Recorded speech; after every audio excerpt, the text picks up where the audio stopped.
ओम शांति।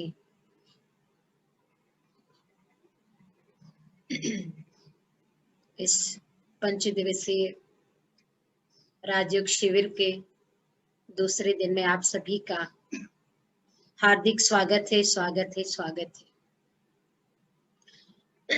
जैसे कि कल हमने स्वयं के बारे में जाना था कि मैं कौन हूँ, कहाँ से आया है और मेरा वास्तविक स्वरूप क्या है, इस सृष्टि पर मेरा रोल क्या है, आत्मा क्या है, आत्मा की निजी शक्तियां क्या है, आत्मा के वास्तविक गुण क्या है। ये कल हमने स्वयं के बारे में जाना था, समझा था और महसूस भी किया था। और आज हम उससे भी अच्छी चीज देखेंगे कि परमात्मा कौन है। उसको खोलना, स्लाइड्स को। आज हम उससे भी अच्छी चीज देखेंगे कि परमात्मा कौन है, क्योंकि आप देखिए, आत्मा के बारे में जाना, लेकिन उससे भी मोस्ट इम्पॉर्टेंट चीज है कि परमात्मा पिता के बारे में जानना। आज इस संसार में सबसे बड़ी बात यह है कि परमात्मा को, ईश्वर को मानता हर कोई है, पर जानता कोई भी नहीं है। आज आप देखो, अगर अपन किसी से भी पूछे कि परमात्मा कौन है, ईश्वर कौन है, तो अलग अलग प्रभु कौन है, इसके बारे में सत्य परिचय नहीं है। और सत्य परिचय नहीं होने के कारण आज कहीं न कहीं हम परमात्मा पिता से जो प्राप्त होना चाहिए उससे हम दूर हो गए हैं। आज किसी से भी अगर अपन पूछते हैं कि परमात्मा कौन है, ईश्वर कौन है, तो अलग अलग लोग अलग अलग मान्यताएं है परमात्मा के बारे में। आप देखिए, कुछ लोग क्या कहते हैं, प्रकृति ही परमात्मा है, नेचर इज गॉड। इसलिए आज प्रकृति की पांचों तत्वों की भी पूजा मनुष्य करता है। देखो, जल की पूजा अपन करते हैं, अग्नि की करते हैं, सूरज चांद सितारों की करते हैं, धरती की करते हैं, आसमान की करते हैं। प्रकृति को कुछ लोग मानते हैं कि प्रकृति ही परमात्मा है, और हिंदू धर्म में तो खास प्रकृति के पांचों तत्वों की समय प्रति समय अपन पूजा करते हैं। कुछ लोग क्या कहते हैं, कुछ लोग कहते हैं कि भारत में जितने देवी देवता हुए हैं, और भारत में तो आप देखिए 33 करोड़ देवी देवताओं का गायन और पूजन होता है, तो जितने भी देवी देवताएं हुए हैं उन्हीं को परमात्मा या उन्हीं को ईश्वर माना गया है। फिर कुछ आगे आते हैं तो कुछ लोग क्या कहते हैं कि जितने भी संसार में पैगंबर हुए हैं, धर्म पिता हुए हैं, उनको भी कई लोग परमात्मा मानते हैं। जीसस क्राइस्ट है, गुरु नानक है, महावीर स्वामी है, गौतम बुद्ध है। उन लोगों को भी, पैगंबरों को भी, मैसेंजर्स को भी, जो उस पिता परमात्मा का मैसेज इस सृष्टि पर लेकर आए थे, उसको कुछ लोग परमात्मा, ईश्वर, अल्लाह, खुदा मान लेते हैं। फिर कुछ लोग क्या कहते हैं, थोड़ा सा जिनको शास्त्रों का ज्ञान आ जाता है, कुछ पढ़ लेते हैं या थोड़ा सा कुछ आगे बढ़ जाते हैं धर्म के रास्ते पर, तो आज मनुष्य अपने आप को ही ब्रह्म समझ लेता, हम ब्रह्मास्मि, मैं ही ब्रह्म हूं, ऐसा भी कुछ लोग मानते हैं। और आगे आते हैं तो कुछ लोग क्या कहते हैं, आत्मा सो परमात्मा। आज आप देखो, किसी से भी अगर अपन पूछते हैं कि परमात्मा कौन है, परमात्मा की डेफिनेशन क्या है, तो घर में भी क्या होता है, क्या कहते हैं, आत्मा सो ही परमात्मा, आत्मा सो ही परमात्मा है। अगर आत्मा सो परमात्मा है तो आप देखो अभी कितने लोग आप जुड़े हुए हैं, 120 122 लोग अभी आप जुड़े हैं। तो अभी इतने 122 परमात्मा और सारी सृष्टि, मान लीजिए कि अगर परमात्मा परमात्मा परमात्मा से भरी हुई है, तो सृष्टि की स्थिति कैसी होनी चाहिए थी, विचार करने की बात है। अगर हम आत्मा ही परमात्मा है, अगर आत्मा सो परमात्मा है, तो फिर हम याद किसको करते हैं? अगर आत्मा सो परमात्मा है तो इतना सारे संसार में आज दुख, अनैतिकता या इतना भ्रष्टाचार या इतना अनैतिक कर्तव्य जो हो रहे हैं, वो कौन सी शक्ति कर रही है? तो कई सारी भ्रांतियां, एक परिवार के अंदर आप देखो 4 सदस्य होते हैं, चारों के भगवान अलग अलग है। कोई कहेगा मेरे लिए कृष्ण भगवान है, कोई राम को मानेगा, कोई हनुमान का पुजारी होगा, कोई गणेश का पुजारी होगा। और भारत में तो 7 दिन अलग अलग अलग अलग अलग अलग स्वरूप को हम मानते हैं। सोमवार को शिव के मंदिर में जाते हैं, मंगलवार को हनुमान जी के मंदिर में जाते हैं, बुधवार को गणेश जी को याद कर लेते हैं, गुरुवार को साईं बाबा के मंदिर में चले जाते हैं, शुक्रवार को संतोषी माता की पूजा कर लेते हैं, शनिवार को तेल चढ़ा देते हैं, रविवार को सूर्य की पूजा कर लेते हैं। अलग अलग अलग अलग अलग अलग दिन, अलग अलग परमात्मा, अलग अलग भगवान को हम मानते हैं। अच्छा, कुछ लोग क्या कहते हैं, और आगे आते हैं तो कुछ लोग क्या कहते हैं कि परमात्मा तो एक ही है, बस उसके रूप अनेक है। डेफिनेशन अगर अपन पूछे डेफिनेशन के नहीं आप ऐसे मतभेद क्यों कर रहे हैं, है ना, तो क्या कहते हैं, नहीं परमात्मा तो एक है, बस उसके रूप अनेक है। चलिए थोड़ी सी देर के लिए अपन मान लेते हैं कि उसके अनेक रूप हैं, परंतु यहाँ पर प्रश्न ये उठता है कि आखिर भी वो एक कौन है जिसके अनेक रूप है। आज अनेक रूपों को तो हम याद करते हैं, अनेक रूपों की तो हम पूजा करते हैं, अनेक रूपों की तो हम आराधना करते हैं, लेकिन एक कौन सा स्वरूप है परमात्मा का जिसके अनेक रूप है? उस एक स्वरूप तक तो हम जा नहीं पाए। एक तरफ तो हम कहते हैं हिंदू मुस्लिम सिख ईसाई आपस में भाई भाई, लेकिन फिर अपन मंदिर और मस्जिद के नाम पर लड़ाई झगड़ा भी करते हैं। एक और क्या कहते हैं, सबका एक है, सब कहते हैं सबका मालिक एक है, ऊपर वाला एक है, लेकिन फिर भी हम कितने सारों की पूजा करते हैं। तो इतनी सारी मत मतांतर जब हो जाते हैं कि आत्मा सो परमात्मा है, 33 करोड़ देवी देवता परमात्मा है, या भारत में जितने अवतार हुए हैं वो परमात्मा है, या मनुष्य ही परमात्मा है, या प्रकृति परमात्मा है, तो इतनी सारी जब भ्रांतियां हमारे मन में पैदा हो जाती है, तो आखिर भी मन में प्रश्न उठता है कि वो एक शक्ति कौन है। आखिर भी हम अपने मन और बुद्धि को किसके ऊपर एकाग्र करें, वो एक स्वरूप परमात्मा का कौन सा है, ये मन में प्रश्न पैदा होता है। तो आप देखिए, मैं बहुत अच्छी चीज आपको समझाऊंगी यहाँ पर, आप इसको समझने की कोशिश कीजिएगा। हमने कल भी आपको बताया था कि ये जो बातें हैं ये सुनने की नहीं, लेकिन समझने की, आप महसूस कीजिएगा और इसको सत्यता की कसौटी के ऊपर आप खुद परखने की कोशिश कीजिए कि वास्तव में सत्य क्या है। तो जब इतने सारे मत मतांतर हो जाते, इतनी सारी भ्रांतियां हो जाती है, तो फिर हम कंफ्यूज हो जाते हैं कि एक परमात्मा, एक शक्ति कौन है जिसके साथ हम रिश्ते जोड़ें, जिसके साथ संबंधों का अनुभव करें, जिसके साथ अपने दुख दर्द को शेयर करें, वो पिता परमात्मा। तो गाते हैं तोमेव माता पिता तोमेव, तोमेव बंधुष सखा तोमेव, लेकिन कभी भी उस परमात्मा को माता पिता बंधु सखा स्वामी साजन के रूप में याद ही नहीं किया, क्योंकि उसका सत्य परिचय नहीं था। तो फिर कौन हो सकता है परमात्मा? तो आप देखिए, जिस प्रकार से हर कोई चमकने वाली चीज सोना नहीं होती। मान लीजिए आज आपके पास कोई बहुत चमकीली चीज है, बहुत बहुत ज्यादा शाइनिंग है उसमें, परंतु ये तो जरूरी नहीं है कि वो सोना है। तो हम उसको परख नहीं पाते, तो हम क्या करते हैं, ज्वेलर के पास लेके जाते हैं, और ज्वेलर के पास भी कसौटी होती जिसके ऊपर वो परखता है, और परखने के बाद ये डिसाइड करके बताता है कि सोना है या नहीं है, या इसमें इतना सोना, इसमें इतनी मिलावट है। तो जिस तरह से हर चमकने वाली चीज सोना नहीं होती है, ठीक उसी प्रकार से हर किसी को हम परमात्मा नहीं कह सकते। परमात्मा इस संसार की कोई डिग्री नहीं है जो आप भी पास करके ले ले, मैं भी पास करके ले लूं। जैसे देखिए, आज आप कोई भी आत्मा, कोई भी मनुष्य संसार में बहुत महान कर्म करता है, तो अपन क्या कहते हैं, ये बहुत बड़ा महात्मा है, महान कर्म करने के कारण। किसी ने बहुत बड़ा पुण्य का, धर्म का काम किया, तो अपन क्या कहते हैं, बहुत बड़ा धर्मात्मा है, ये बहुत बड़ी पापात्मा है, ये बहुत बड़ा पुण्यात्मा है। आत्मा को अपन टाइटल देते हैं ना, महात्मा, देवात्मा, धर्मात्मा, पुण्यात्मा, पापात्मा। लेकिन कोई व्यक्ति अपने जीवन में कितना भी बड़ा काम कर ले, कितनी भी बड़ी उपलब्धि हासिल कर ले, लेकिन हम उसको ऐसा कभी नहीं कहते हैं कि ये बहुत बड़ा परमात्मा है। बहुत बड़ा महात्मा कह सकते हैं, धर्मात्मा कह सकते हैं, देवात्मा कह सकते हैं, पुण्यात्मा कह सकते हैं, पापात्मा भी कह सकते हैं, लेकिन कभी किसी को ऐसा नहीं कह सकते कि बहुत बड़ा परमात्मा है। क्योंकि परमात्मा का जब अपन संधि विच्छेद करते हैं तो बनता है परम धन आत्मा, अर्थात है वो भी हमारे जैसी ही एक आत्मा, लेकिन वो परम अर्थात सबसे ऊंची, सुप्रीम, सर्वोच्च शक्ति है, इसलिए उसको परम आत्मा कहा हमने। हटा दो। तो जब जिस प्रकार से हर चमकने वाली चीज सोना नहीं होती है, उसी प्रकार से हर किसी को अपन परमात्मा नहीं कह सकते।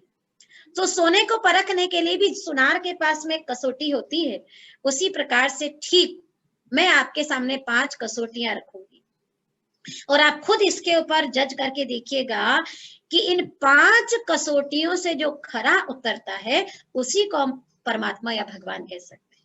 ये 5 कसौटियां, और हर एक चीज को इसके ऊपर लागू करके अपन देखते हैं कि क्या हर चीज जो आज तक अपन मानते आए, चाहे प्रकृति को परमात्मा माना, चाहे साधु संतों को माना, चाहे आत्मा से परमात्मा, क्या इन पांचों कसौटियों से खरा उतरता है?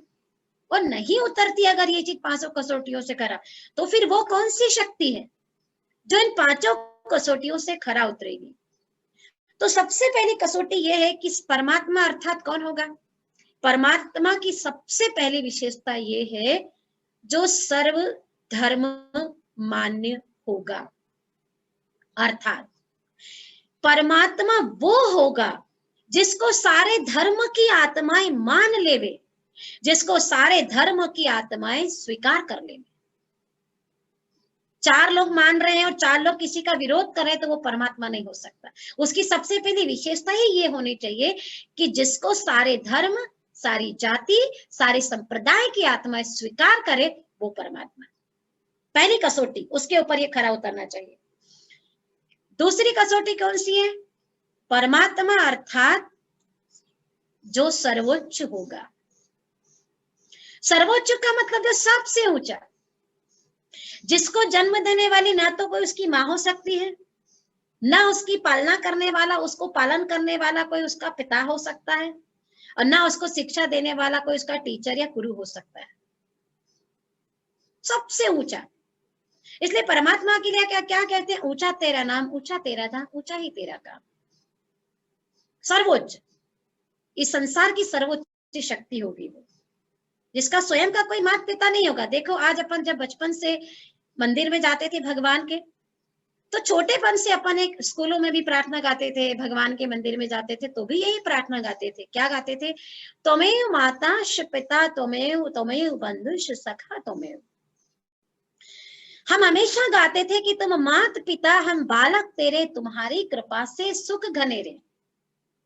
हमारे माता पिता जाते थे तो भी यही प्रार्थना गाते थे कि तुम्हें माता पिता तुम्हें। उनके माता पिता जाते थे तो भी यही प्रार्थना गाते थे। कभी भी भगवान के मंदिर में जाकर के हमने ऐसी प्रार्थना नहीं गाई कि आप मेरे दादा दादी हो या आप मेरे नाना नानी हो। नहीं तो हमारे माता पिता तो हमारे दादा दादी नाना नानी होते थे कि नहीं होते थे? एक पति पत्नी जब आप जोड़े से मंदिर में जाते हैं, किसी माता के मंदिर में या किसी भी मंदिर में जाते हैं, तो आप जोड़े से दोनों एक ही प्रार्थना गाते हैं, त्वमेव माता पिता त्वमेव। यही प्रार्थना गाते हो ना आप लोग? क्या कभी आप दोनों में से किसी ने ऐसी प्रार्थना गाई? एक ने गाया आप मेरे माता पिता हो और दूसरे ने गाया आप मेरे सास ससुर हो। ऐसी प्रार्थना कभी भी नहीं गाई होगी आपने। माता के मंदिर में जब आप जोड़े से खड़े तो दोनों उसको माँ कह करके संबोधित करते हैं। ऐसा नहीं कि एक कोई माँ बोलेगा और दूसरा कोई उसको सासू माँ बोलेगा। कभी भी इन रिश्तों से हमने परमात्मा को याद नहीं किया।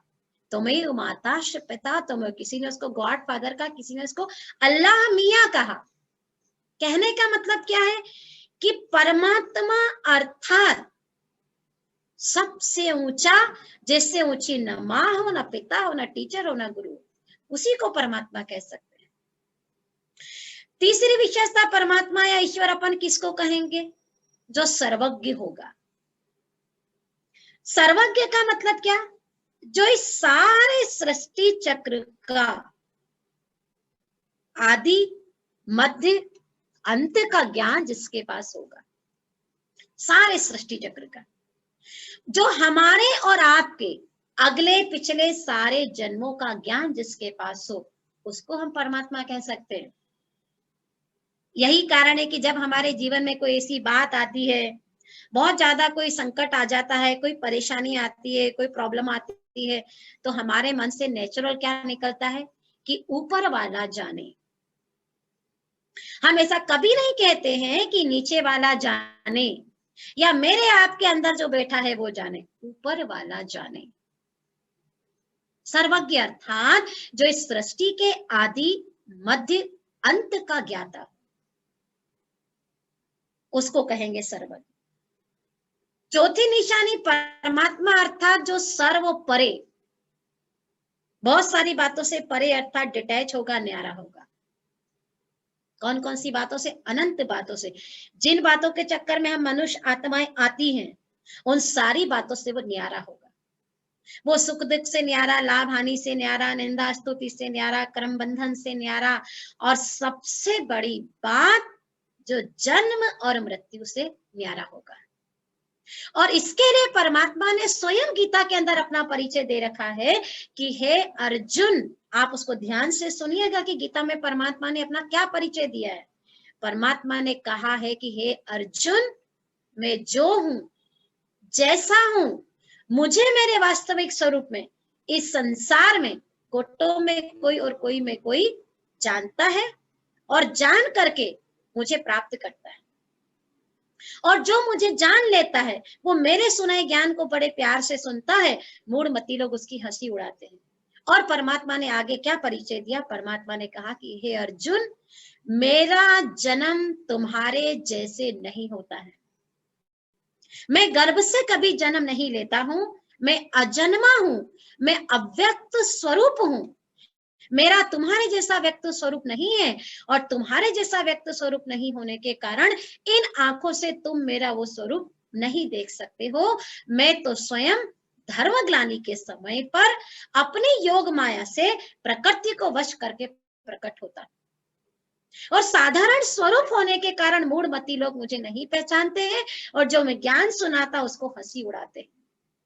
ये परमात्मा ने अपना संपूर्ण निराकार स्वरूप का परिचय दे रखा है कि मैं जन्म और मृत्यु से परे हूं, मैं तो अजन्मा हूं, लेकिन मेरा जन्म दिव्य और अलौकिक रीति से होता है। तुम्हारे जैसे मैं सृष्टि पर जन्म कभी नहीं लेता।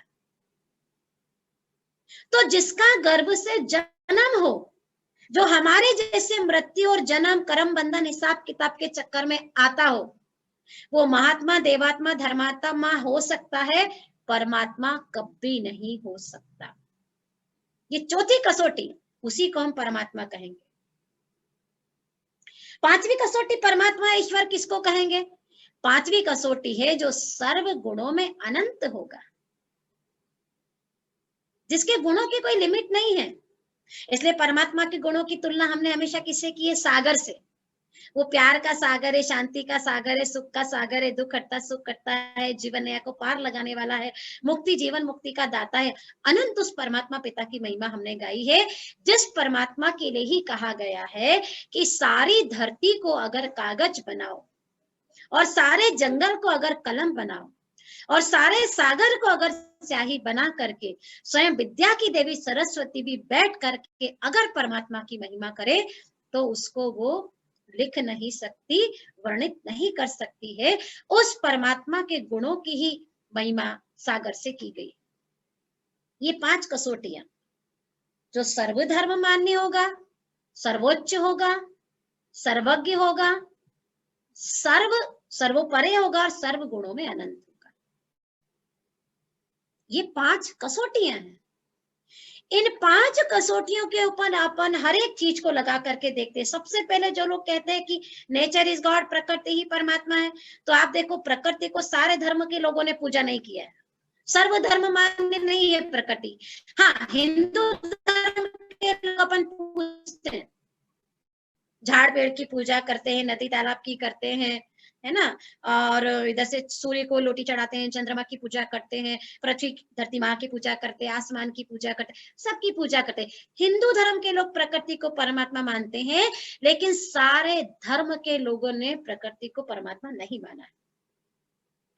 और प्रकृति तो नित्य परिवर्तनशील है। प्रकृति तो सतो रजो तमो में आती है, और प्रकृति तो सुख भी देती है तो दुख भी देती है। आज अनुकूल है तो सुख दे रही, कल प्रतिकूल हो जाएगी तो दुख देना शुरू कर देती है। और प्रकृति हम मनुष्य आत्मा के कर्मों से प्रभावित होती है। तो जो मनुष्य आत्मा के कर्मों से प्रभावित होता हो, जो नित्य परिवर्तनशील हो, क्योंकि परिवर्तन प्रकृति का नियम है, जो नित्य परिवर्तित होता है, जो सतो रजो तमो में आता है, जो अनुकूल है और प्रतिकूल भी है, जो सुख भी देती दुख भी देती, वो परमात्मा कैसे हो सकता है? और प्रकृति के लिए तो खुद कहा गया है कि जिसकी रचना इतनी सुंदर, वो रचयिता कितना सुंदर होगा। प्रकृति तो उसकी रचना है, रचयिता तो इससे ऊपर होगा कि नहीं होगा? तो प्रकृति को भी सर्वधर्म मान्य नहीं, सारे धर्म के लोगों ने स्वीकार नहीं किया। हिंदू धर्म के लोग पूजा करते, मुसलमान धर्म के लोग पूजा नहीं करते, क्रिश्चियन धर्म के लोग पूजा नहीं करते। इसके ऊपर भी ये पांचों बातें लागू नहीं होती। फिर जो लोग कहते हैं कि देवी देवता, भारत में तो 33 करोड़ देवी देवता का गायन और पूजन होता है। जब आप देखिए, जब किसी भी यज्ञ को करते हैं, हवन को करते हैं, पूजन को करते हैं, तो क्या कहते हैं? 33 करोड़ देवी देवताएं नमः, लेकिन फिर भी परमात्मा एक कहते हैं।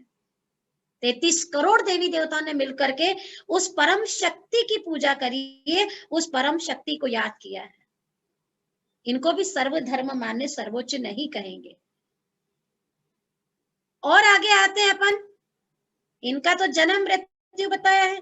ये पैगंबर थे, संसार में परमात्मा का पैगाम लेकर के आए। ये धर्म स्थापक थे, ये महान आत्माएं थे, ये मैसेंजर थे। परमपिता परमात्मा तो कोई और होगा ना, इनको भी सर्वधर्म मान्य नहीं कहेंगे। और ये तो बिल्कुल नहीं हो सकता आत्मा सो परमात्मा। अगर आत्मा सो परमात्मा है तो सारे संसार में करोड़ों परमात्मा ही परमात्मा घूम रहे हैं। और आज सारी सृष्टि में अगर परमात्मा ही परमात्मा घूम रहे हैं तो सारी सृष्टि की स्थिति कैसी होनी चाहिए थी? आज जहां गुणी होता है वहां गुण दिखाई देता है। एक कमरे में अगर अपन एक अगरबत्ती लगाते हैं, खुशबू की कोई चीज लगाते हैं, तो न चाहते भी इसकी खुशबू आती है, महसूस करते हैं अपन। हम पूछते हैं कि कुछ तो जलाया आपने, खुशबू काहे की आ रही है? जहां गुणी होता है वहां गुण दिखाई देता है। अगर आत्मा ही परमात्मा है तो हर मनुष्य आत्मा से भी कौन से गुण दिखाई दे रहे थे? परमात्मा के गुण दिखाई दे रहे थे। और अगर हरेक से परमात्मा के गुण दिखाई दे रहे होते थे तो ये संसार कैसा होता? आज जैसा संसार नहीं होता। आज देखिए, जब कोई आत्मा शरीर छोड़ती तो अपन क्या कहते हैं? उसकी आत्मा निकल गई, उसकी आत्मा चली गई। हम ऐसा कभी नहीं कहते उसका परमात्मा निकल गया, उसका परमात्मा चला गया। मरने के बाद भी क्या कहते हैं? हे परमात्मा, उसकी आत्मा को शांति देना, है ना? उसकी आत्मा भटक रही है, ऐसा कभी नहीं कहते उसका परमात्मा भटक रहा है। उसकी आत्म शांति के लिए ये हमने पूजा करी है।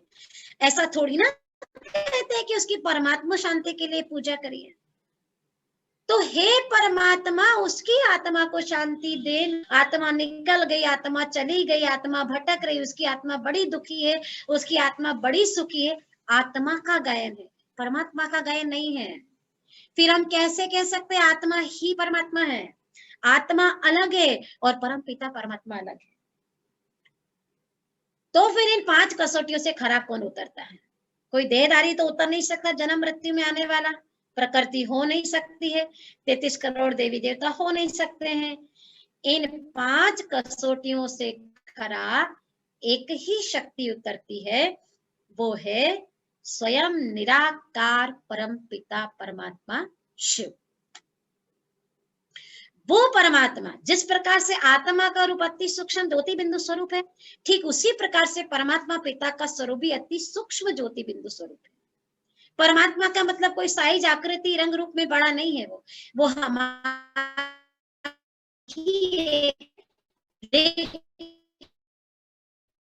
के कारण सदैव आत्मा।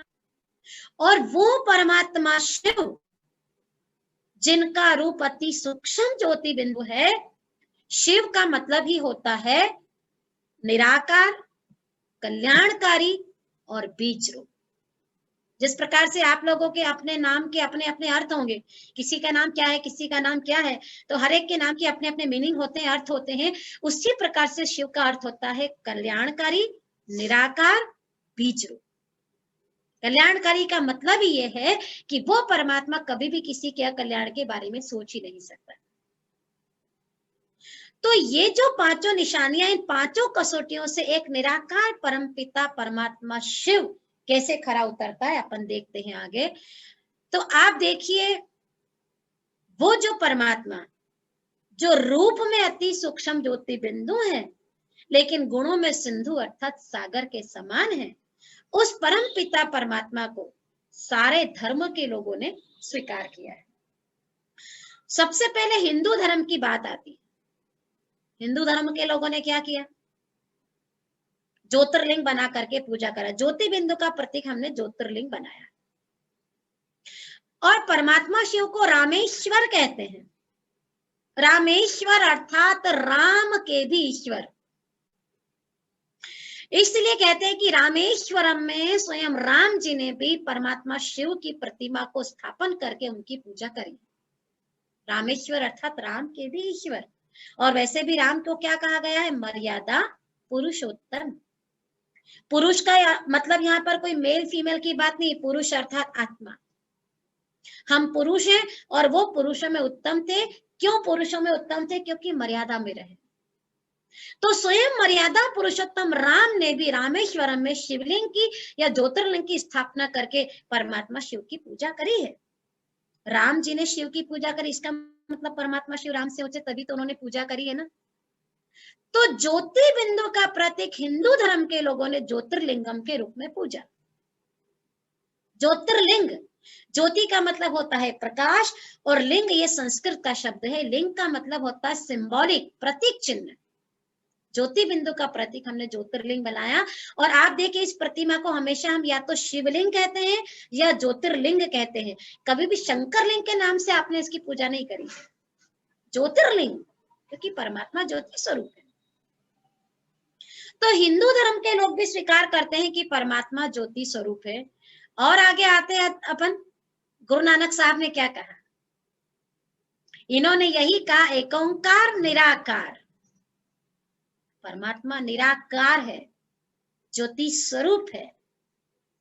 वाहे गुरु, वाहे गुरु, वाहे गुरु का मतलब ही वो है गुरु। मैं हूं गुरु, इन्होंने ऐसा कभी भी नहीं कहा। इसलिए गुरु नानक साहब ने क्या कहा है? एक नूर ते सब जग उपजा। एक नूर अर्थात एक प्रकाश से सारे संसार की उत्पत्ति हुई है। गुरु नानक साहब ने कहा निर्भय निर्वैर सारी निराकार परमात्मा की महिमा गुरु नानक साहब ने करी।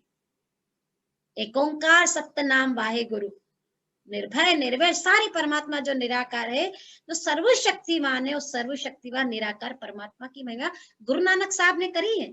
उन्होंने कभी नहीं कहा कि मैं हूं गुरु, वाहे गुरु, वाहे गुरु, वाहे गुरु, वो है गुरु, वो है गुरु, वो है गुरु। उन्होंने उंगली एक ऊपर की तरफ दिखाई है, एक ओंकारा, एक ज्योतिकारा। सिख धर्म के लोग भी स्वीकार करते हैं कि परमात्मा जो है ज्योति स्वरूप है। और आगे आते हैं अपन, इन्होंने क्या कहा? ये क्रिश्चियन धर्म के धर्म पिता थे, पैगंबर थे, मैसेंजर थे। इन्होंने क्या कहा? God is one and God is light. इन्होंने कभी नहीं कहा I am God, I am child of God कहा, I am messenger of God कहा, लेकिन आई एम गॉड इन्होंने कभी नहीं कहा। इसीलिए आपको पता है कि जिस समय क्राइस्ट को क्रॉस पे लटकाया जा रहा था, उस समय क्राइस्ट ने भी किसको याद किया? क्राइस्ट ने भी परमपिता परमात्मा को याद करके कहा, हे परमात्मा आप इनको क्षमा कर देना, इनको पता नहीं है ये क्या करने जा रहे हैं। वो क्राइस्ट जिन्होंने कहा God is one and God is light, I am God कभी नहीं कहा उन्होंने। और आगे आते हैं, महावीर स्वामी जिनको हमेशा ध्यान करते हुए या एक साधना की अवस्था में दिखाया है, स्वयं इन्होंने भी एक सिद्ध शिला अर्थात ज्योति का ध्यान किया। और आप विचार कीजिए कि जो स्वयं ध्यान कर रहा है, जो स्वयं साधना कर रहा है, जो स्वयं किसी की तपस्या में लीन है, इसका मतलब इनसे भी ऊंची कोई शक्ति होगी कि नहीं होगी? तभी तो वो उनका ध्यान कर रहे हैं। इन्होंने किसका ध्यान किया? इन्होंने भी एक ज्योति का, प्रकाश का ही ध्यान किया है। इन्होंने अपने आप का ध्यान थोड़ा किया है, इनको भी ध्यानमग्न अवस्था में दिखाया है। और आगे अपन आते गौतम बुद्ध के धर्म पिता गौतम बुद्ध ने क्या किया? गौतम बुद्ध ने भी कहा जाता है कि वर्षों तक एक वृक्ष के नीचे बैठ करके तपस्या करी और सबसे पहले गौतम बुद्ध को साक्षात्कार हुआ तो एक अखंड प्रकाश का साक्षात्कार हुआ। ये भी ध्यान करते हुए बताए हैं, इनको भी साधना करते हुए बताया है। तो जो स्वयं साधना कर रहा है वो परमात्मा कैसे हो सकता है? परमात्मा जरूर कोई एक और शक्ति है ना, जिनका ये लोग ध्यान कर रहे हैं, जिनकी ये लोग आराधना कर रहे हैं। और आगे आते हैं, आप देखिए इन्होंने क्या कहा? इन्होंने कहा सबका मालिक एक, इन्होंने कभी नहीं कहा सबका मालिक मैं। और साईं बाबा तो एक बहुत माने हुए फकीर थे, वो तो किसी धर्म विशेष के उस टाइप से संदेश लेके नहीं आए, परमात्मा का ही संदेश लेके आए। एक साधारण से फकीर थे, 100-200 साल पुराना उनका इतिहास है, और वो तो खुद उस परमात्मा से, मालिक से बात करते थे। संसार में इतने दुखी लोगों का दुख देख करके, ऐसी स्थिति देख करके उनको बड़ा तरस आता था। वो उस परमात्मा से बात करते थे, हे मालिक, इस संसार में इतना दुख क्यों? और उस मालिक से याद करके, उस मालिक से अपने आप को कनेक्ट करके उनके जीवन में इतनी सारी सिद्धियां आ गई थी कि किसी को भी हाथ घुमाते थे बीमारियां ठीक हो जाती थी, किसी को भी हाथ घुमाते थे तो उनको बहुत सारी सिद्धियां प्राप्त हो जाती थी। लेकिन क्या कभी साईं बाबा ने कहा कि सबका मालिक में? सबका मालिक एक। तो कहने का मतलब आप देखो, सारे धर्म के लोगों ने स्वीकार किसको किया है? निराकार ज्योति स्वरूप। इस्लाम धर्म में आप आ जाइए, इस्लाम धर्म के लोग क्या कहते हैं? इस्लाम धर्म के लोग भी यही कहते हैं, नूर ए इलाही। नूर अर्थात प्रकाश, इलाही अर्थात अल्लाह। अल्लाह जो है प्रकाश स्वरूप है, नूर है अल्लाह, नूर ए इलाही उन्होंने कहा। इसलिए कहा जाता है कि जब ये लोग मक्का मदीना में जहां हज करने जाते हैं, तो मक्का मदीना में खास एक शिवलिंग के आकार का अंडाकार पत्थर रखा हुआ है, और उस पत्थर को जब तक ये लोग स्पर्श नहीं कर लेते, चुम नहीं लेते, तब तक अपनी यात्रा को सफल नहीं मानते। पाक परवरदिगार का प्रतीक माना गया है उसको, और उस पत्थर के लिए इनकी ऐसी मान्यता है कि ये पत्थर स्वयं उस परवरदिगार निराकार नूरे इलाही का प्रतीक है। क्योंकि इनमें ऐसी मान्यता, कहानी इनके इसमें आती है कि जब इन धर्म के लोगों में आपस में लड़ने लगे कि हम परमात्मा को किस स्वरूप में स्वीकार करें, किस स्वरूप में याद करें, किस स्वरूप में माने, ऐसी आती है इनके पीछे की स्टोरी। तो उसमें ये लोग बताते हैं कि जब इतना लड़ाई झगड़ा होने लगा तो आसमान से एक पत्थर गिरा और एक आकाशवाणी हुई कि तुम मुझे इस स्वरूप में याद करो, और वो पत्थर जाकर के मक्का मदीना में गिरा और वहां वो स्थापित किया गया, ऐसा मान्यता है। कहां तक सच है ये लोग ज्यादा जानते हैं, ऐसी मान्यता है। और वो पत्थर जो वो शिवलिंग के आकार का, अंडाकार का ही, निराकार का ही प्रतीक है, और इस पत्थर को छूने मात्र से हमारे जन्म जन्म के पाप नाश हो जाएंगे, हम नापाक से पाक हो जाएंगे, ऐसी इनकी मान्यता है। इसलिए वहां हज करने जाते हैं, उस पत्थर को चूमते हैं और अपने को पाक समझ जाते हैं कि भाई हम संपूर्ण रीति से पाक पवित्र हो गए। इन्होंने कहा है नूर ए इलाही। और मुसलमान भाई अजान में क्या बोलते हैं? अल्लाह अकबर, अल्लाह अकबर, अल्लाह अकबर। अर्थात अल्लाह वो है जो कब्र, अर्थात कभी कब्र दाखिल नहीं होता है। अल्लाह वो है जो कभी कब्र दाखिल नहीं होता है, और कब्र दाखिल कौन नहीं होगा? जिसका जन्म नहीं होगा। क्योंकि जिसका जन्म निश्चित उसकी मृत्यु निश्चित, और जिसकी मृत्यु निश्चित उसका पुनर्जन्म निश्चित, और जिसका जन्म मरण निश्चित, वो सुख दुख, लाभ हानि, कर्म बंधन सब प्रकार के चक्र में जरूर आएगा। अर्थात परमात्मा इन सब प्रकार के बंधनों से मुक्त है। तो सारे धर्म के लोगों ने स्वीकार किया है कि परमात्मा निराकार है, ज्योति स्वरूप है। निराकार का अर्थ ये नहीं कि उसका कोई आकार नहीं है। अब अगर अपन किसी से निराकार का अर्थ पूछे तो लोग क्या बताते? जिसका कोई आकार नहीं है। अगर मैं अभी आपसे पूछूं, बताइए निराकार का मतलब क्या है, तो आप जल्दी से बोलेंगे निराकार अर्थात जिसका कोई आकार नहीं है। ऐसा नहीं है, निराकार का अर्थ ये नहीं है। जिस प्रकार से आप देखो, हवा का तो कोई आकार नहीं होता है ना, हवा की कोई आकृति होती है क्या? बिल्कुल नहीं। लेकिन अगर अपन एक चित्रकार को बोलते एक तेज आंधी वाला चित्र बनाओ, तो वो क्या करेगा?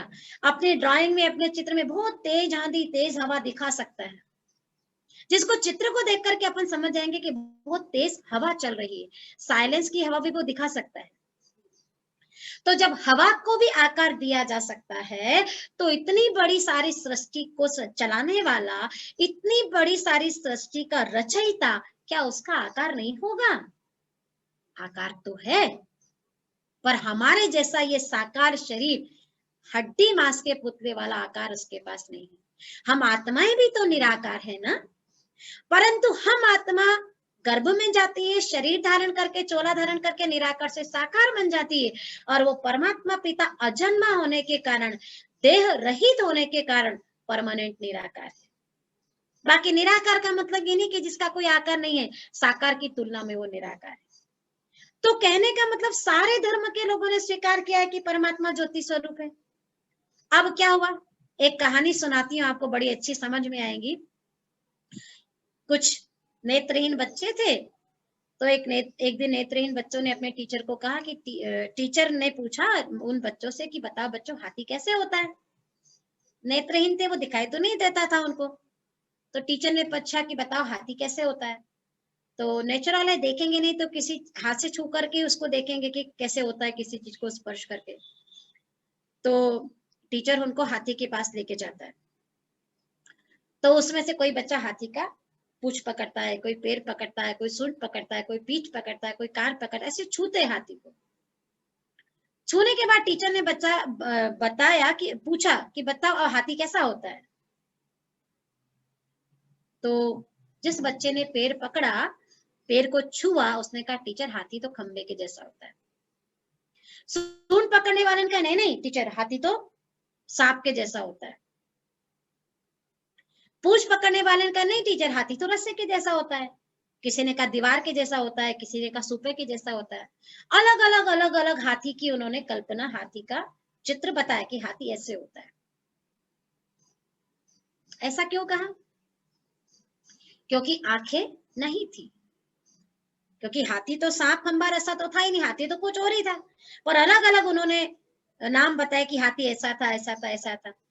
कारण आंखें नहीं थी। अगर आंखें होती तो वो हाथी का वास्तविक रूप देख सकते थे कि हाथी तो ऐसा होता है। पर चूंकि आंखें नहीं थी और जैसा छुआ और जो कल्पना कर सकते थे हाथी के बारे में, वैसा हाथी उन्होंने मान लिया। पर हाथी तो ऐसा कुछ था ही नहीं, हाथी तो कुछ और ही था। हमारे साथ भी यही हुआ। हमारे पास क्या था? हमारे पास ये दोनों आंखें तो हैं, परंतु परमात्मा ने कहा कि इन आंखों से तुम मेरा वो स्वरूप नहीं देख सकते हो, चर्म चक्षुओं से। मुझे देखने के लिए, मेरा वो दिव्य स्वरूप देखने के लिए दिव्य नेत्र चाहिए।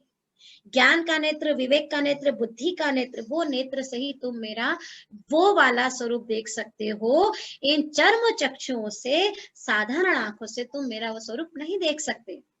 तो हमारे साथ भी क्या हुआ, ये दोनों आंखें तो थी, पर वो ज्ञान का तीसरा नेत्र, विवेक का तीसरा नेत्र नहीं था। तो हमने भी क्या किया, जितने सुंदर से सुंदर रूप की कल्पना भगवान के लिए कर सकते थे, वैसा हमने भगवान मान लिया। आज मंदिर में जितनी मूर्तियां बनती है, आप देखो मिट्टी की बनती है, कहीं मार्बल की बनती है, संगमरमर की बनती है, कहीं ड्राइंग पेंटिंग चित्रकार चित्र बनाता है, वो क्या है? वो उसने अपनी कल्पना से बनाया है। उसने अपने मन की भावनाएं, कल्पना उसके अंदर उकेरी है। तब परमात्मा जो निराकार ज्योति बिंदु स्वरूप है, जो हम सर्व आत्माओं का पिता है, वो परमात्मा स्वयं इस सृष्टि पर आकर के अपना परिचय देता है और वो कहता है कि बच्चे, जिन रूपों में तुम मुझे याद कर रहे हो, ये मेरा वास्तविक स्वरूप नहीं है, ये तुमने अपनी कल्पनाओं से बनाया है। मेरा वास्तविक स्वरूप बिल्कुल तुम्हारे जैसा है। जैसे एक पक्षी का पिता पक्षी के जैसा, एक पशु का पिता पशु के जैसा, मनुष्य का पिता मनुष्य के जैसा, तो आत्मा ज्योति का पिता किसके जैसा होगा? आत्मा ज्योति के जैसा ही तो होगा ना। पक्षी का पिता पक्षी के जैसा, पशु का पिता पशु के जैसा, मनुष्य का पिता मनुष्य के जैसा, तो आत्मा ज्योति का पिता आत्मा ज्योति के जैसा ही तो होगा। इसीलिए परमात्मा की ज्योतिर्लिंग बना करके, शिवलिंग बना करके हमने पूजा करी है। यही कारण है कि जब भी, कई बार देखिए आपने, रूटीन में है, हालांकि इतना ध्यान नहीं दिया होगा, शाम को जब आप घर में लाइट चालू करते तो आपको परमात्मा की याद आती है। टीवी, एसी, कूलर, फ्रिज चालू करेंगे तो अपनों को भगवान याद नहीं आएगा। लेकिन जैसे संध्या का समय होता है, घर में लाइट जलाते हैं, तो हम सहज परमात्मा को याद करते हैं। कोई बल्ब को या ट्यूबलाइट को अपन नमस्कार, और आत्मा के अंदर ज्ञान भी नहीं है, लेकिन कहीं ना कहीं उसके अंदर छुपी हुई सुषुप्त स्मृतियां हैं आत्मा के अंदर, कि जैसी लाइट आती है, प्रकाश आती है, तो हम परमात्मा को सहज रूप में याद करने लग जाते हैं। क्योंकि आत्मा को पता है कि प्रकाश का कनेक्शन उस परम पिता परमात्मा से है। तभी का तमसो मां ज्योतिर्गमय है प्रभु, अंधकार से मुझे प्रकाश की ओर ले चलो। कौन सा अंधकार? अज्ञान के अंधकार से ज्ञान के प्रकाश की ओर ले चलो। वो कौन लेके जाएगा? जो स्वयं जागती ज्योत है। आज आप देखो भारत में जितने भी देवी देवता हुए, जितने भी महापुरुष हुए, चाहे राम जी हुए, कृष्ण जी हुए, कोई भी हुआ, गौतम बुद्ध हुआ और क्राइस्ट हुए, गुरु नानक साहब, सबकी जन्म और मृत्यु पता है, सबके माता पिता का नाम हमको मालूम है। और किसी का भी संसार में हमने यादगार क्यों बनाए? राम जी की मूर्ति क्यों बनाई? क्योंकि राम जी होके गए। कृष्ण के मंदिर क्यों बनाए? क्योंकि कृष्ण जी होके गए। सबके, चाहे महात्मा गांधी होके गए तब यादगार बनाए, गौतम बुद्ध होके गए तब बनाए, महावीर स्वामी होके गए सृष्टि में तब बनाए। तो आज थोड़ा सा विचार कीजिए कि परमात्मा शिव की पूरे भारत में अपन 12 ज्योतिर्लिंगम के नाम से पूजा करते हैं, इवन विदेशों में भी परमात्मा शिव की पूजा करी गई है। इसका मतलब वो शिव पिता परमात्मा भी जरूर कभी सृष्टि पर आया होगा कि नहीं आया होगा। अगर वो परमात्मा कभी सृष्टि पर आया ही नहीं होता तो हम उसकी ऐसी प्रतिमा और मंदिर बना के पूजा क्यों करते? और जब परमात्मा शिव सृष्टि पर आते हैं तो आकर के अलग अलग कर्तव्य करते हैं, और अलग अलग कर्तव्य करने के कारण हमने उनको कर्तव्य सूचक अनेक नाम दे दिए। अमर आत्माओं का नाथ है, इसलिए अमरनाथ के नाम से भी हमने उसकी पूजा करी। ज्ञान का अमृत पिलाता से सोमनाथ के नाम से भी हमने उसकी पूजा करी। पशु जैसी आत्माओं को देवतुल्य बनाता से उसको पशुपति नाथ भी कहा। ज्ञान की गंगा बहता इसे गंगेश्वर भी कहा। काल के पंजे से छुड़ाता इसे उसको महाकालेश्वर भी कहा। और नाम के अंत में ईश्वर और नाथ शब्द अपन केवल शिव के आगे ही लगाते हैं। महाकालेश्वर, ओंकारेश्वर, पाप कटेश्वर, नीलकंठेश्वर, गंगेश्वर, नागेश्वर, मुक्तेश्वर, सर्वेश्वर, पशुपतिनाथ, सोमनाथ, बबुलनाथ, अमरनाथ, नाथ और ईश्वर शब्द केवल हमने परमात्मा शिव के आगे लगाया है, क्योंकि वो परमात्मा शिव सर्व धर्म की आत्माओं का पिता है। सारे धर्म की आत्माओं ने उसको स्वीकार किया है। जितने भी संसार में, चाहे गुरु नानक साहब आए, गौतम बुद्ध आए, महावीर स्वामी आए, ये पैगंबर थे। पैगंबर का मतलब उस अंबर वाले पिता परमात्मा का पैगाम लेकर इस सृष्टि पर आए। पर हमारे साथ क्या हुआ? हमारे साथ क्या हुआ कि वो जो पैगंबर आए, पैगाम उस शक्ति का लेकर आए कि परमात्मा ज्योति है, ज्योति है, ज्योति है। लेकिन क्या हुआ कि जिसका वो पैगाम लेकर के आए वो तो इन आंखों से दिखा नहीं। आंखों से कौन दिखा? जो पैगाम लेकर के आए। तो हमने क्या किया? उस शक्ति को तो नहीं जाना, उस शक्ति को तो नहीं माना, उसको नहीं पहचाना, लेकिन जो मैसेज लेकर आए, जिन्होंने पैगाम दिया, उन पैगंबर को ही अपना परमात्मा या ईश्वर मान लिया। आज जैसे कई घरों में भोली भाली माताएं होती हैं, हम देखते हैं कई संत के महात्माओं के प्रवचन सुनने जाती, तो वो लोग क्या करते? वो घर में लाके क्या करती? भगवान की पूजा नहीं करेगी, उसी संत महात्मा की तस्वीर लगा के उसी की पूजा पाठ शुरू कर देगी, उसी की पूजा पाठ शुरू कर देगी। जैसे पहले के जमाने में रामायण सीरियल चलता था, तो देखो अरुण गोविल ने जो पाठ बजाए, उन कलाकारों ने जो राम सीता का पाठ बजाया। आज भी हम गांव में कई जगह सेवा करने जाते हैं तो बकायदा उनके फोटो और अभी भी उनकी पूजा करते हैं। ऐसा क्यों? क्योंकि कभी भी जीवित राम सीता हमने आंखों में देखा नहीं। फर्स्ट टाइम, पहली बार जो हमने देखी, वो इमेज आज तक हमारी बुद्धि में बैठी हुई है कि राम अर्थात ऐसा होगा, सीता अर्थात ऐसी होगी। तब परमात्मा जो हमारा पिता है वो स्वयं आकर के अपने स्वरूप का परिचय देता है। इसलिए शिव को क्या कहते हैं? शिव शंभु। शंभु मना स्वयं भू, खुद बना हुआ है, माँ बाप ने मिलकर के उसको जन्म नहीं दिया है। स्वयं भू, स्वयं धरती पर आकर के अपना परिचय देता है। खुदा अर्थात खुद आता है सृष्टि पर अपना परिचय देने के लिए और बताता है कि मैं कौन हूं। मैं निराकार हूँ, ज्योति स्वरूप हूँ, सदा कल्याणकारी हूँ, तुम सर्व आत्माओं का पिता हूँ, परम धाम का निवासी हूँ, और जन्म मृत्यु काल के चक्र से मैं सदा छूटा हुआ हूँ। इसलिए उसके मुक्तेश्वर के नाम से भी हमने उसकी पूजा करी है। आज सबकी जीवन कहानी आपको पता है। राम के माता पिता कौन? कृष्ण के माता पिता कौन? हनुमान जी के कौन? गणपति जी के कौन? एकमात्र परमात्मा शिव की माँ का नाम नहीं मालूम, पिता का नाम नहीं मालूम। और आप देखो, सबको शरीर के रूप में दिखाया है। भारत में जितने भी देवी देवता हुए, किसी को पुरुष चोली में, किसी को स्त्री चोली में। पुरुष चोले के कारण अपन उनको कहते हैं पुरलिंग, और स्त्री चोले के कारण अपन उनको कहते हैं स्त्रीलिंग। लेकिन शिव को हमेशा हमने ज्योतिर्लिंग या शिवलिंग कहा, उसको कभी स्त्रीलिंग पुल्लिंग नहीं कहा। उसकी हमेशा पिंडी बना करके हमने उसकी पूजा करी है, क्योंकि वो परमात्मा निराकार है, ज्योति स्वरूप है। पूजा करने के लिए हमने उसको बड़ा आकृति, बड़ा स्टेच्यू बना दिया है। अब वो परमात्मा शिव जब इस सृष्टि पर आते हैं तो क्या करते हैं? परमात्मा शिव 3 कर्तव्य करते हैं, और 3 कर्तव्य करने के कारण उनको त्रिमूर्ति शिव भी कहते हैं। त्रि का टाइटल परमात्मा शिव के आगे ही लगाते हैं। 3 कर्तव्य में क्या करते हैं परमात्मा? सबसे पहले आप देखो यहाँ पर बताया 3 आकारी देवताओं की रचना करके 3 कर्तव्य परमात्मा करता है, जिसमें पहली ब्रह्मा के द्वारा स्थापना। अब सामने आप ब्रह्मा का फोटो देख करके कंफ्यूज हो रहे हो कि ये ब्रह्मा कैसे है, क्योंकि अभी तक तो ब्रह्मा अपने 4 मुख वाला और दाढ़ी वाड़ी वाला वैसा पोज देखा है ना, लेकिन इनको हमने ब्रह्मा क्यों कहा, इनकी लाइफ हिस्ट्री का लेसन एक दिन पूरा चलेगा, उसमें आपको पूरा क्लियर होगा।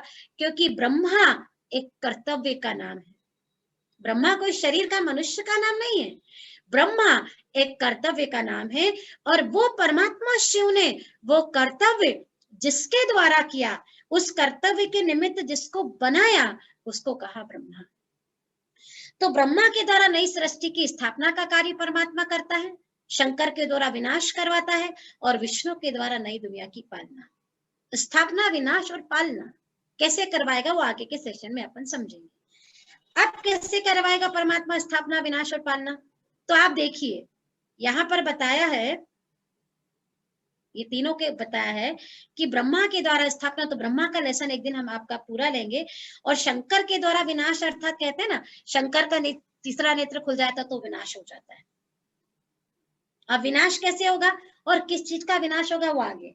और विष्णु के द्वारा पालना, अर्थात ऐसी दुनिया की स्थापना परमात्मा शिव आकर के करते हैं जहां विष्णु, 4 भुजा बताइए विष्णु जी की। 4 भुजा का मतलब कोई 4 हाथ पे लेकर के हम पैदा नहीं होंगे। प्रवृत्ति मार्ग का प्रतीक, ग्रस्त धर्म का प्रतीक। हमारे भारत में शुरू से ग्रस्त मार्ग चला आया है। राम, सीता, राधे कृष्ण, लक्ष्मी नारायण, ये सन्यासी नहीं थे, ये पवित्र प्रवृत्ति मार्ग वाले थे, ये ग्रस्त आश्रम वाले थे। तो विष्णु की 4 भुजा, अर्थात 2 भुजा लक्ष्मी की, 2 भुजा विष्णु की, नारायण की, दोनों का कंबाइंड स्वरूप 4 भुजा। ग्रस्त धर्म का प्रतीक, प्रवृत्ति मार्ग का प्रतीक, लेकिन प्रवृत्ति मार्ग में होते हुए भी, ग्रस्त धर्म में होते हुए भी विष्णु, विषय विकार उनके जीवन में नहीं होते हैं। इतनी सुंदर दुनिया की स्थापना परमात्मा आकर के करता है। इसलिए देखो भगवान को अंग्रेजी में क्या कहते हैं? God, GOD। इस गॉड शब्द में परमात्मा के तीनों कर्तव्य समाये हुए हैं। G for generator, O for operator and D for destroyer. स्थापना, विनाश और पालना 3 कर्तव्य परमात्मा शिव इस सृष्टि पर आकर के करता है। कैसे करेंगे तीनों कर्तव्यों का डिटेल अपन आगे के सेशन में समझेंगे। और 3 कर्तव्य करने के कारण ही परमात्मा शिव को अपन त्रिमूर्ति शिव कहते हैं। इसलिए आपने जब भी शिव के मंदिर में आप जाते होंगे तो शिव की प्रतिमा के ऊपर हमेशा एक त्रिपुंड लगा होगा, देखा होगा, और बीच में गोल बिंदी दिखाते हैं परमात्मा शिव को। उनके ऊपर बेलपत्र भी 3 का जोड़ा चढ़ाते हैं। क्यों चढ़ाते वो लोगों को पता नहीं है, 3 कर्तव्य के कारण। और बीच में जो गोल बिंदु बताई, स्वयं निराकार ज्योति स्वरूप परमात्मा शिव का यादगार है। और त्रि का टाइटल शिव के आगे, त्रिनेत्री, त्रिकालदर्शी, त्रिलोकीनाथ, त्रिशूलधारी, त्रिपुंडधारी, त्रि का टाइटल परमात्मा शिव के आगे ही अपन लगाते हैं। और सारी संसार की बुरी बुरी चीजें किसके ऊपर चढ़ाते? भगवान शिव के ऊपर चढ़ाते हैं। बेर चढ़ाते हैं, धतूरा चढ़ाते हैं, आकड़ा चढ़ाते हैं। तो जरूर बुरी चीजें चढ़ाने के प्रति भी उसमें भी जरूर कोई ना कोई उसके पीछे लॉजिक छुपा होगा कि भगवान शिव के ऊपर बुरी चीजें हमने क्यों चढ़ाई हैं। जरूर किसी और चीज का प्रतीक रही होगी ना ये चीजें, पर वो किस चीज का प्रतीक है वो लोगों को पता नहीं। मंदिर जाते, चढ़ा के आ जाते, पूजा करते, बस कर लेते। क्यों करते वो पता नहीं, बोलते बस वो कर रहे थे इसलिए हमने भी कर ली। कई सारी चीजें संसार में ऐसी अपन करते हैं जिसका अपने को पता नहीं क्यों कर रहे हैं। पूर्वज लोग करते हैं इसलिए अपन लोग कर रहे हैं, लेकिन समझ नहीं है उसकी हमें। हमने कल भी बताया था कि ज्ञान का मतलब होता है समझ। कुछ भी काम बिना समझ के कर लेना वो अज्ञान है। तो शिव की प्रतिमा ऐसी क्यों बताई? किसी की भी ज्योतिर्लिंग नहीं बनाई, एक परमात्मा शिव की ज्योतिर्लिंग बनी है, क्योंकि परमात्मा ज्योति स्वरूप है। और सामने शिव और शंकर आप देख रहे हैं। सबसे बड़ा आश्चर्य आज आपको सामने दिखाई दे रहा है, और ये संपूर्ण सत्य है कि शिव और शंकर दोनों में अंतर है, दोनों एक नहीं है। सारी दुनिया शिव शंकर को एक मानती है, एक नहीं है दोनों। आप देखो शंकर जी को भी हमेशा कैसे करते हुए दिखाया, ध्यान करते, तपस्या करते हुए दिखाया है। कहते ना, जब जब देवताओं के ऊपर संकट आया, असुरों ने विघ्न डाला, तो सारे देवी देवता मिलकर के ब्रह्मा के पास गए। वहां जब प्रॉब्लम हल नहीं हुई तो फिर विष्णु जी के पास गए। फिर वहां जब उनका हल नहीं हुआ तो सब लोग मिलकर के शंकर के पास गए। लेकिन शंकर के पास जाके देखा शंकर जी तो स्वयं ही ध्यान कर रहे थे। तो वो किसका ध्यान करते हैं, विचार करने की बात है। इसको हमेशा अपन शिवलिंग बोलते हैं, कभी शंकर लिंग नहीं बोलते। मंदिर को भी शिवालय बोला, शंकरालय नहीं बोला। शिव पुराण कहा जाता है, शंकर पुराण नहीं कहा जाता है। शिव रात्रि कहा जाता है, शंकर रात्रि कभी सुनी है क्या आपने? कभी नहीं कहते हैं, शिव रात्रि कहते हैं, शंकर रात्रि कभी नहीं कहा। शिवालय कहा, शिव पुराण कहा, क्योंकि वो शिव पिता परमात्मा जो हम सर्व आत्माओं का पिता है, और जब कलयुग की घोर अज्ञान अंधियारी रात होती है, और जब हर मनुष्य आत्मा दुखी होकर के त्राही माम हो जाती, पुकारती है कि आज अंधेरे में है इंसान, सुख का सूरज चमका दे भगवान, तब वो शिव पिता परमात्मा कलयुग की घोर अज्ञान अंधियारी रात में आता है और 5 विकारों से हम आत्माओं को मुक्त करके वापस अपने घर लेके जाता है। जिन विकारों से हम आत्माएं ग्रसित हो गई, जिन विकारों के कारण हम दुखी हो गए और घोर अज्ञान की तम की रात में उस पिता को पुकारते हैं, हे भगवान अब तुम आ जाओ, हम दुखी हो गए हैं, त्राही माम का जब समय होता, तब वो ज्ञान सूर्य परम पिता परमात्मा शिव हम आत्माओं की पुकार सुन करके इस सृष्टि पर आता है और साधारण वेश में आता है, साधारण आत्माओं के बीच आकर के दिव्य कर्तव्य करता है और 5 विकारों से आत्माओं को मुक्त करके अपने घर वापस लेकर के जाता है। इसीलिए तो शिवरात्रि मनाई है हमने। हम कभी भी शंकर रात्रि नहीं कहते हैं, क्योंकि शिव और शंकर में अंतर है।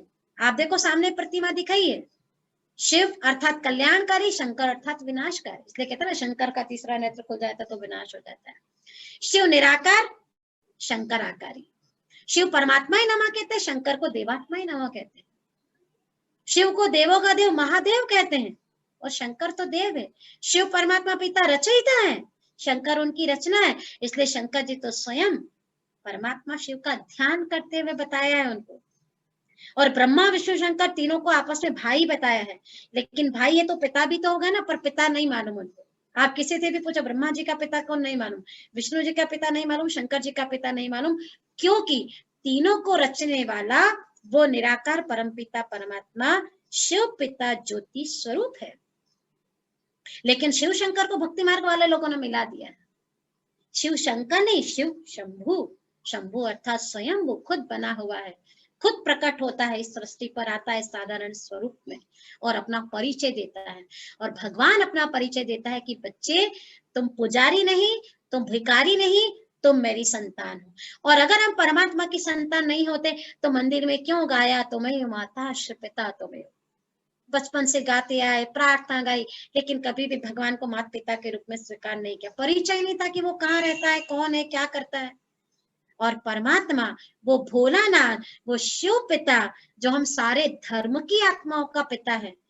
आप देखो निराकार ज्योति से किसी पर्टिकुलर धर्म के वाइब्रेशन नहीं आते हैं, लेकिन आज फलाने देवी देवता है, किसी को देखते तो उनके कपड़े से, उनके पहरवाइश से, उनके नाम से अलग अलग धर्म की भाषा आती, फलाने धर्म का, फलाने धर्म का, फलाने धर्म का। लेकिन एक निराकार ज्योति स्वरूप से, पॉइंट ऑफ लाइट से, जो परम ज्योति है, जो महाज्योति है, जो प्रकाश स्वरूप है, उस परम पिता परमात्मा से किसी पर्टिकुलर धर्म विशेष की भाषा नहीं आती है। सारे धर्म के लोगों ने माना है कि परमात्मा जो है ज्योति स्वरूप है, काल के पंजे से छुड़ाने वाला, इसलिए तो महाकाल कहा हमने उसको। और मैं आत्मा ज्योति तो मेरा पिता भी कैसा होगा, ज्योति स्वरूप ही होगा ना। बस आत्मा और परमात्मा में एक ही अंतर है, हम जन्म मृत्यु जन्म मृत्यु जन्म मृत्यु में आते हैं और वो जन्म मृत्यु से परे है। और जन्म मृत्यु इसीलिए तो वो परमात्मा है, नहीं तो वो साधारण आत्मा नहीं हो जाता। इसलिए शिव पिता को ही क्या कहते हैं, देवों का देव महादेव। 33 करोड़ देवी देवताओं ने मिलकर के परमात्मा शिव की पूजा करी है।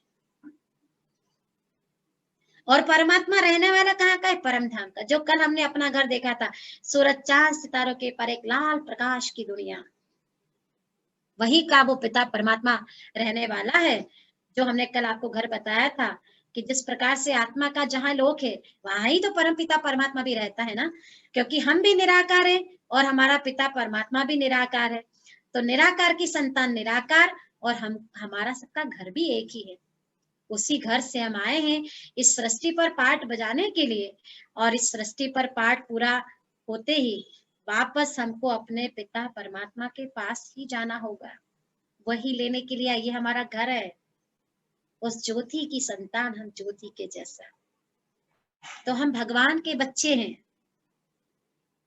ये कोई नई बात हम आपको नहीं बता रहे हैं, ही परमात्मा की संतान सारी आत्मा है। लेकिन परमात्मा इस सृष्टि पर आकर के हमको परिचय दे चुका है, और उसने कहा है कि अब तुम्हें सारी आत्माओं को मेरा परिचय देना है कि मैं आ चुका। तो आज मानता हर कोई है। भारत में कितने ज्योतिर्लिंग बना करके पूजा पाठ करते हैं, व्रत उपवास करते हैं, सावन के महीने में शिव को लोटी चढ़ाते हैं, नंगे पैर कावड़ यात्रा निकालते हैं। मानता हर कोई है, लेकिन जानता हर कोई नहीं है। और परमात्मा ने कहा है कि मुझे जानो, मुझे पहचानो। इसके लिए भी परमात्मा ने गीता के अंदर एक बात और कही है कि मुझे भक्ति पूजा पाठ जप तप के द्वारा कोई भी प्राप्त नहीं कर सकता है। मैं केवल ज्ञान के द्वारा ही प्राप्त किया जा सकता हूं, मैं जानने के योग्य। ये बात परमात्मा ने कही है। तो कल हमने स्वयं के बारे में जाना, मैं आत्मा निराकार ज्योति। आज पिता परमात्मा के बारे में जाना कि वो परमात्मा पिता कौन है। कल हम समझेंगे परमात्मा के साथ हमारे संबंध क्या है, रिश्ते क्या है, राजयोग का कैसे अभ्यास करें, कैसे भगवान के साथ आप अपने मन की बातें कर सकते हो, भगवान से आप कैसे अपने अपने रिश्ते जोड़ सकते हो। कल बड़ा प्यारा सेशन रहेगा, राजयोग की विधि और राजयोग की सिद्धि। अभी अपन 5 मिनट साइलेंस में बैठ करके ध्यान करेंगे, उस पिता परमात्मा से अपने मन और बुद्धि को कनेक्ट करेंगे। साइलेंस में बैठ जाइए, शरीर को स्थिर करते हुए अपने मन के समस्त विचारों को समेट लीजिए, मस्तक के बीच में एकाग्र कीजिए।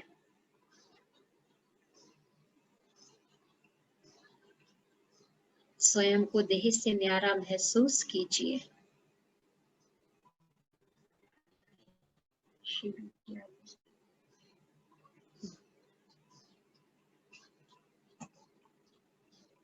एक चमकता हुआ प्रकाश का पुंज,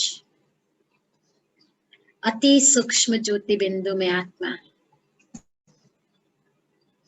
भ्रकुटी के बीच में बैठी हूं। इस देह को चलाने वाली, आंखों के द्वारा देखने वाली, कानों से सुनने वाली, मुख से बोलने वाली मैं आत्मा, एक अविनाशी शक्ति। ओम